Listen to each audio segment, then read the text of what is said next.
അത് എന്താണ് സാധനം? അത് എല്ലാവരും നോക്കി സാധനം എന്താ? അത് ഒന്ന് തിരിച്ചൊക്കെ തിരികി. ശടാ, അതെന്താ സാധനം? ഒന്ന് സൂക്ഷിച്ചു നോക്കിട്ടോ. അല്ല, ഇത് പുതിയ വോട്ടർ ഐ ഡി അല്ലേ? ഇത് നമ്മുടെ SIR ശേഷം വന്ന പുതിയ വോട്ടർ ഐ ഡിയാ, ബീഹാറിലെ. SIR എന്ന് പറഞ്ഞാൽ നമ്മൾ ഇനിയിപ്പോൾ ഡ്യൂപ്ലിക്കേറ്റ് വോട്ടില്ല, നമ്മൾ ഒരാൾക്ക് നമ്മൾ സ്ക്രൂട്ടൺ ചെയ്തെടുത്ത ഡാറ്റാസ് ആണല്ലോ. അപ്പം SIR ശേഷം വന്ന വോട്ടർ ഐ ഡി കേട്ടോ.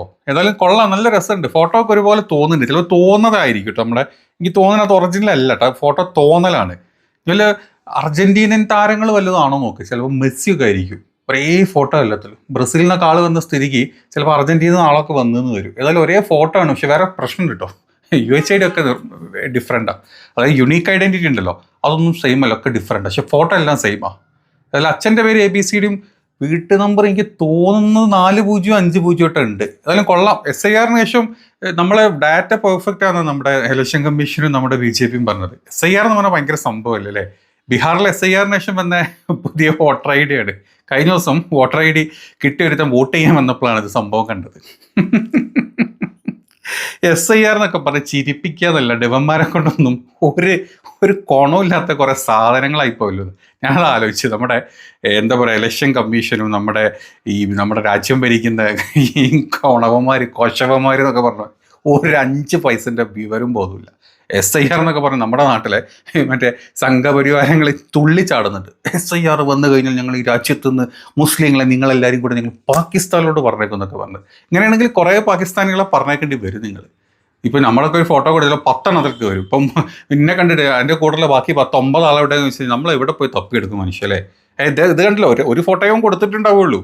UHID ഡിഫറെൻ്റ് ആയിട്ട് വന്ന 10 എത്ര വോട്ടുണ്ട്? 5-10 ഉണ്ട്. എങ്ങനെയാലും 10 വോട്ട് 10 ആൾക്ക് കയറി ചെയ്യാം. അവനെ പോലത്തെ അല്ലെങ്കിൽ 4 ചെക്കന്മാരെ വിട്ടിട്ട് മാറി ബൂത്തുകളായിട്ട് കയറി ചെയ്താൽ മതി. യുണീക്ക് ഐഡി എല്ലാം ഡിഫറെൻ്റ് ആയിട്ട് പേടിക്കാനൊന്നുമില്ല. പിന്നെ ഇനി ഇതിൽ മുസ്ലിങ്ങൾ വന്ന്, മുഹമ്മദ് വന്ന്, മറ്റത് വന്ന്, ഖാൻ വന്ന് എന്നൊക്കെ പറഞ്ഞ് പാകിസ്ഥാനിലോട്ട് പറഞ്ഞേക്കണം എന്നൊക്കെ നിങ്ങൾ പറഞ്ഞു കഴിഞ്ഞാൽ 10 ആളെ സംഘടിപ്പിക്കൽ ബുദ്ധിമുട്ടായിരിക്കും. അത് ഭയങ്കര ബുദ്ധിമുട്ടായിരിക്കും. അതുപോലെ SIR പെർഫെക്റ്റ് കേട്ടോ, നമുക്കൊന്നും പറയാനില്ല. നമ്മുടെ ഇലക്ഷൻ കമ്മീഷൻ എന്ന് പറഞ്ഞാൽ ഇങ്ങനെ കിടുക്കാമണി ഇലക്ഷൻ കമ്മീഷനാണ്. ഒന്നും പറയില്ല. ഇമ്മാതിരിയുടെ ഐറ്റംസ് അല്ല നമ്മൾ പുറത്തോട്ട് വിടുന്നത്. ഈ പറ, ഡ്യൂപ്ലിക്കേറ്റ് ഉണ്ടാവുമോ, ഡ്യൂപ്ലിക്കേറ്റ് ഫോട്ടോ വരുമോ? ഞാനൊന്നും പറയണില്ല. ഏതായാലും കൊള്ളാം, നല്ല അടിപൊളി, നല്ല പെർഫെക്റ്റ് സിസ്റ്റമാണ് നമ്മുടെ നാട്ടിൽ നടക്കുന്നത് അല്ലേ?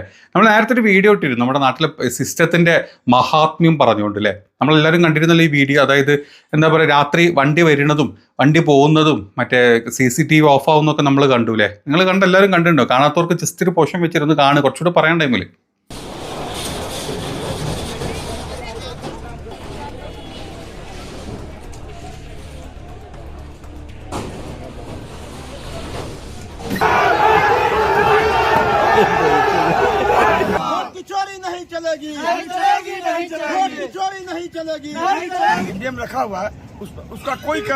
शाम के अंधेरे में एक ट्रक बिना जांच के अंदर गई और इसके बाद जो है दिनारा के RJD प्रत्याशी राजेश यादव और सासाराम के RJD प्रत्याशी सत्येंद्र साहब ने समर्थकों के साथ स्ट्रांग रूम के पास पहुंचे। वहीं आपको ये भी അതായത് ഇന്നിപ്പോൾ 3ാമത്തെ ദിവസം കഴിഞ്ഞു.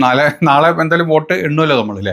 അപ്പോൾ 3ാമത്തെ ദിവസമായപ്പോൾ ഇന്നലെ രാത്രിയാണ് വണ്ടി വരുന്നതും കാലിപ്പെട്ടിയാന്ന് കാണിച്ച് 3 മണിക്കൂർ വണ്ടി അകത്ത് നിർത്തിയിടുന്നതും തിരിച്ച് ഇറങ്ങി പോവേണ്ടി വരുന്നതും, പോകുന്ന സമയത്ത് ആൾക്കാർ പിടിച്ച സമയത്ത് മറ്റേ EVM കൊണ്ടുവരുന്നതും കൊണ്ടുപോകുന്നതൊക്കെ പെട്ടികളാണ്. എന്തിനാണ് ഈ ലോറി വന്നതൊന്നും തിരിച്ച് കാലിപ്പെട്ടി കൊണ്ടുപോയതൊന്നും നമുക്കറിയില്ല. അവിടെ കൊണ്ടുപോലെ ഇറക്കിയിട്ടുണ്ടോ അല്ലെങ്കിൽ അവിടെ നിന്ന് വേറെ വല്ലതും കയറ്റാനുള്ള പരിപാടിയായിരുന്നു. ആൾക്കാരെല്ലാവരും കൂടെ ഇടപെട്ട് പ്രശ്നമാക്കിയതാണെന്നാണ് നമുക്ക് മനസ്സിലായത് അല്ലേ? അതേ സമയത്ത് തന്നെ CCTV എല്ലാം ഓഫ് ആയിരുന്നു. ഒരു കുഴപ്പമൊന്നുമില്ല, ഒക്കെ സെറ്റ് ചെയ്ത് ഒക്കെ ഓഫായിരുന്നു. അതൊക്കെ കഴിഞ്ഞ് ഇന്ന് രാവിലെ ആയപ്പോണ്ട് കുറെ ക്യാമറയും തൂക്കി വരുന്നുണ്ട് കുറേ ആൾക്കാർ. ഇതിപ്പോൾ എന്താ ക്യാമറ? നാളെ വോട്ട് ഇടണല്ലോ, ഇനിയിപ്പോൾ എന്തിനാ ക്യാമറ? അപ്പോൾ നോക്കുമ്പോൾ അവിടെ നിന്ന് ക്യാമറ ഉണ്ടായിരുന്നില്ല എന്നാണ് പറഞ്ഞത്. ഏതോ നാട്ടുകാർ കണ്ടതുകൊണ്ട് ഇന്നലെ പിടിക്കപ്പെട്ടത് സംഭവം. പിടിച്ചത് പ്രശ്നമായപ്പോഴേ ആകെ തൂത്ത് വരുന്നുണ്ട്. നമ്മുടെ ഈ NDA നമ്മുടെ ഇലക്ഷൻ കമ്മീഷൻ ഊക്കി വിടുന്നുണ്ട് ആൾക്കാർ. बाजार समिति का जहाँ स्ट्रांग रूम बनाया गया है वहाँ कैमरा अभी लगाया जा रहा है। आखिर किसको छुपाया जा रहा है, किसको बचाया जा रहा है? कैमरा यहाँ बंद क्यों था और क्यों अब कैमरा लगाया जा रहा है? इसका सीधा सवाल है कि कैमरा अब क्यों लग रहा है? देखिए, पुलिस वालों की या सुरक्षा कर्मियों की मौजूदगी है। अब सवाल है कि पहले कैमरा नहीं था और अचानक से कैमरा लगाया जा रहा है। कैमरा लगाने की वजह क्या है? अब यही सवाल पूछा जा रहा है, अब क्यों कैमरा लगाया जा रहा है? पहले जो कैमरा था उसे क्यों हटाएगा? ये सवाल पूछा जा रहा है उधर से।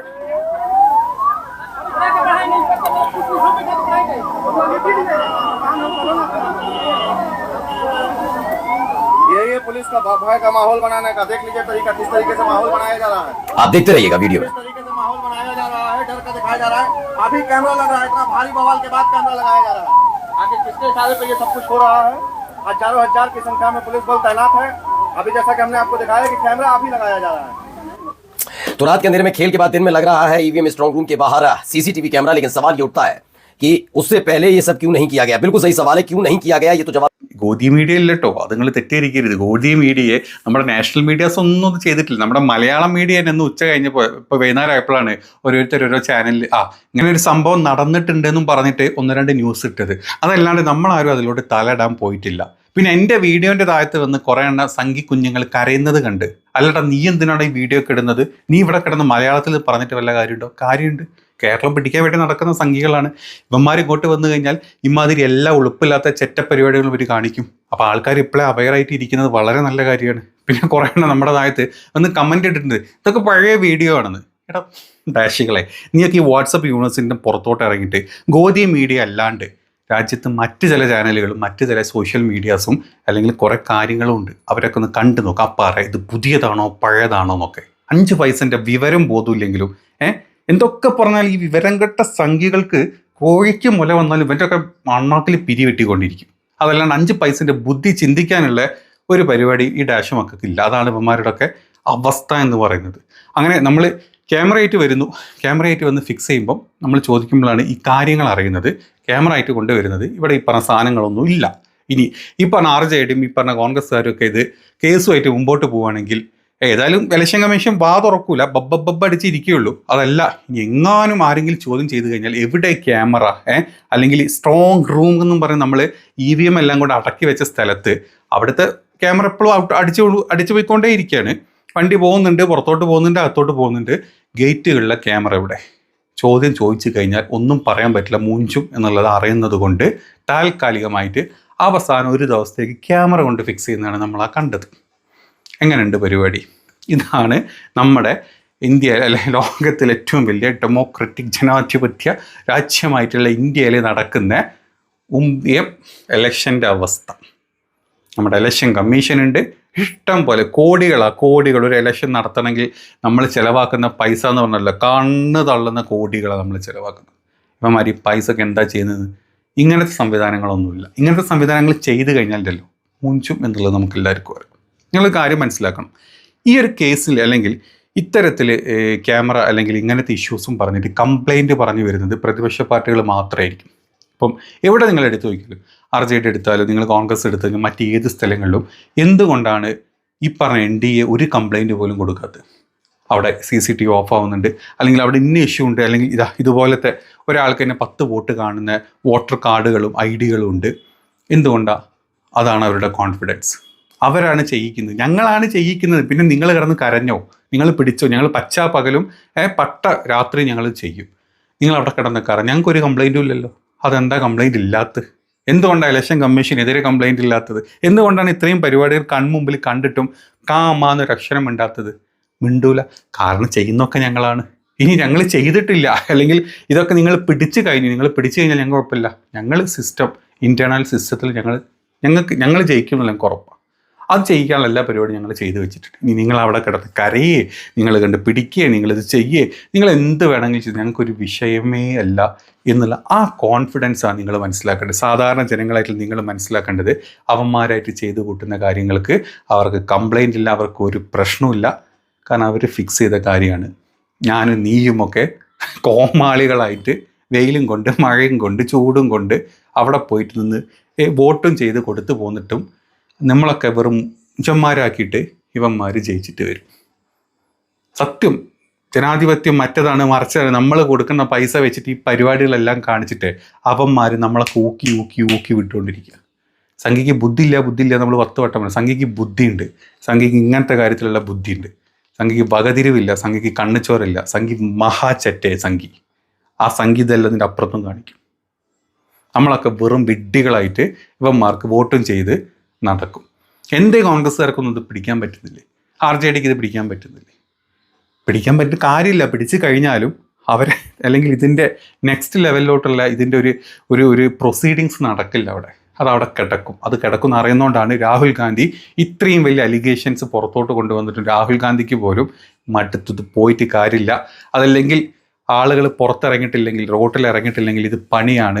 അല്ലാണ്ട് ഞാൻ കോടതി പോയിട്ടൊന്നും ഒരു കാര്യമില്ല. കോടതിൻ്റെ അങ്ങേ തലയിലെ കോടതിയിൽ എത്തിക്കഴിഞ്ഞാൽ ഏതെങ്കിലുമൊക്കെ ഒരു ദൈവം ഒന്ന് പ്രത്യക്ഷപ്പെട്ടിട്ട് അവനങ്ങ് വിട്ടേക്ക് എന്ന് പറയും, അല്ലെങ്കിൽ ഇതൊരു പ്രശ്നമല്ല എന്ന് പറയുന്നുള്ളത് രാഹുൽ ഗാന്ധിക്ക് വ്യക്തമായിട്ട് അറിയാം. അതാണ് എൻ്റെ സത്യം. ഞാനും നീയൊക്കെ അടങ്ങുന്ന ഒരു സമൂഹം ഉണ്ടല്ലോ, വെറും വിഡ്ഢികളായിട്ട് ഈ സംഘികളെ മുമ്പിൽ നമ്മളിങ്ങനെ തുള്ളി കളിച്ചുകൊണ്ടിരിക്കുക. ഒരു എളുപ്പമില്ലാണ്ട് ഇവന്മാർ എന്ത് ചേറ്റത്തരം കാണിക്കും. അതിനുള്ള ഉദാഹരണങ്ങളാണ് ഇപ്പോൾ ഈ ഇലക്ഷൻ്റെ സമയത്ത് നമ്മൾ കണ്ടുകൊണ്ടിരിക്കുന്നത്. ഇപ്പോൾ ഈ രാഹുൽ ഗാന്ധി വോട്ട് ചോരി എന്നുള്ള ഇഷ്യൂസും ഇങ്ങനത്തെ പല പ്രശ്നങ്ങളും മുന്നോട്ട് കൊണ്ടുവന്നിട്ടില്ലെങ്കിലോ, ഇതൊന്നും അറിയാണ്ട് BJP മഹാഗുരു അല്ലെങ്കിൽ വിശ്വഗുരു ചക്കക്കുരു ജയിപ്പിച്ചുകൊണ്ടിരിക്കുകയാണ്. ചക്കക്കുരു ഇന്ത്യ പടരെയാണ്, ലോകം പടരെയാന്ന് പറഞ്ഞ് നമ്മളതൊക്കെ കേട്ട് വിശ്വസിച്ചിട്ട് ഒരു വലിയ സമൂഹം പൊട്ടന്മാരായിട്ടിരിക്കും. ഇപ്പോൾ 140 കോടിയിൽ ഒരു 10 കോടിയാണ് സംഘികളെങ്കിൽ ആ 10 കോടി സംഘികൾ നമ്മളെല്ലാവരും കൂടെ ഉണ്ടല്ലോ, നമ്മുടെ ബാക്കി 130 കോടി ആൾക്കാരെ മുഞ്ചിച്ചുകൊണ്ടിരിക്കും. അതവിടെ നടന്നുകൊണ്ടിരിക്കുന്നത്. അറ്റ്ലീസ്റ്റ് ഇത് അറിയുന്ന ആളുകളെങ്കിലും നടക്കുന്നുണ്ട്, ഇതൊക്കെയാണ് നാട്ടിൽ നടക്കുന്നത്, ഇങ്ങനെയാണ് ഇവന്മാർ വോട്ട് പിടിക്കുന്നത്, ഇങ്ങനെയാണ് ഇവന്മാർ ജയിക്കുന്നത്, ഇവന്മാർക്ക് പരാതി ഇല്ലാത്തതിനുള്ള കാരണം അവന്മാരായിട്ട് ചെയ്യിക്കുന്നതിൻ്റെ കോൺഫിഡൻസ് ആണ് അവരുടെ ഉള്ളിലുള്ളത് എന്ന് മനസ്സിലാക്കാനെങ്കിൽ നമ്മൾ കഴിയും. അതല്ലെങ്കിൽ ഇതൊന്നും അറിയാണ്ട് വിശ്വഗുരുവിനെ ചക്കക്കുരുയാക്കി വെച്ചിട്ട് അവസാനം നമ്മളെല്ലാവരും കൂടെ മുഞ്ചി തെറ്റി ഇങ്ങനെ ഇരിക്കേണ്ടി വരും. അതാണ് നടന്നുകൊണ്ട് നിൽക്കുന്നത്. കഷ്ടം.